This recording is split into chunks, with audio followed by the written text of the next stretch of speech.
Hello दोस्तों, नमस्ते। मैं राजेश्वरी पटेल बोल रही हूँ। आप लोग मेरे चैनल सब्सक्राइब करें, प्यार दुलार आशीर्वाद दें। आप लोग को एक प्यारी सी बेटी लेके आई है। बराई बारिश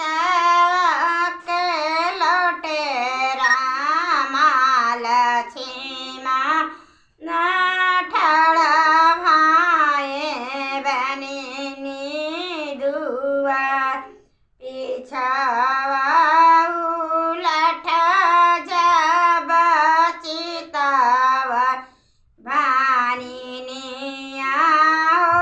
रामा लखन दोनों ठर किया तुम ले रामा खैर सो परिया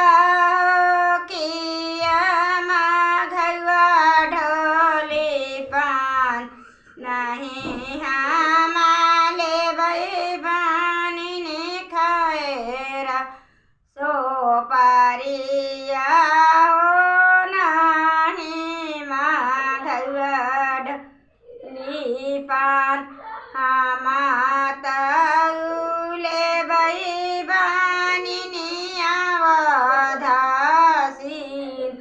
दिया